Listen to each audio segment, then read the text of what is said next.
तो मित्रों, हम आज के वीडियो में माता चंद्रघंटा की शक्ति, स्वरूप और उसकी कथा के बारे में जानेंगे। शारदीय नवरात्रि के तीसरे दिन माँ चंद्रघंटा की पूजा का विधान है। यह माता दुर्गा का तीसरा स्वरूप है। माँ चंद्रघंटा की उपासना करने से साधकों को सुख समृद्धि की प्राप्ति होती है और सारे काम में सफलता प्राप्त होती है। माँ चंद्रघंटा के भीतर ब्रह्मा, विष्णु और महेश तीनों की शक्ति निहित है। माता अपने भक्तों का कल्याण करती है और उनकी सारी मनोकामना की पूर्ति करती है। माँ चंद्रघंटा की विधि विधान पूजा करना और कथा का पाठ करना बहुत ही शुभ माना जाता है। तो मित्रों, हम आगे जानेंगे माँ चंद्रघंटा का स्वरूप। मान्यता के अनुसार माता चंद्रघंटा का स्वरूप इस तरह है। माता की काया स्वर्ण और चमकीली है और माँ का वाहन सिंह है। माता चंद्रघंटा के 10 हाथ है और माता के हाथों में कमल, खंडक, कमंडल, तलवार, गदा, त्रिशूल, बाण और धनुष जैसे अस्त्र है।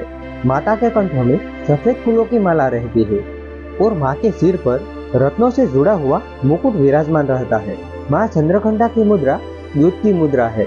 अब हम जानेंगे माँ चंद्रघंटा की व्रत कथा के बारे में। पौराणिक कथा के अनुसार एक बार जब महिषासुर नामक असुर का अत्याचार स्वर्गलोक में भी बहुत बढ़ गया, उस समय तीनों लोक में हाहाकार मच गया था। भगवान के वरदान से महिषासुर का बल बहुत अधिक बढ़ गया था।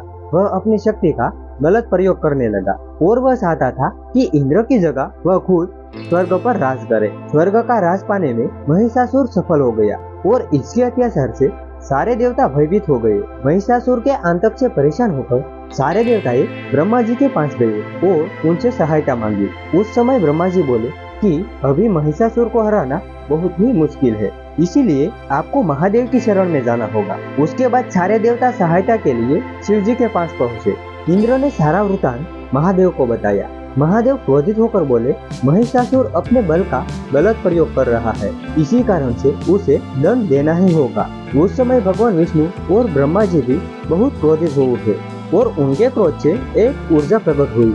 वह ऊर्जा देवी के रूप में प्रकट हुई थी। भगवान शिव ने देवी को अपना त्रिशूल दिया, विष्णु जी ने अपना सुदर्शन दिया और देवराज इंद्र ने घंटा प्रदान किया। इस प्रकार सभी देवताओं ने देवी माँ को अपने अस्त्र प्रदान किए।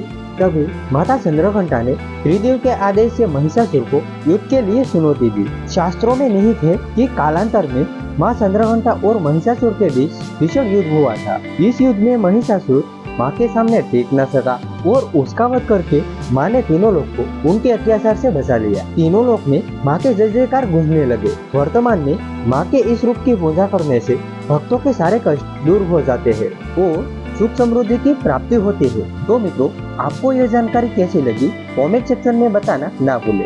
आप सबको हमारी तरफ से राधे कृष्णा।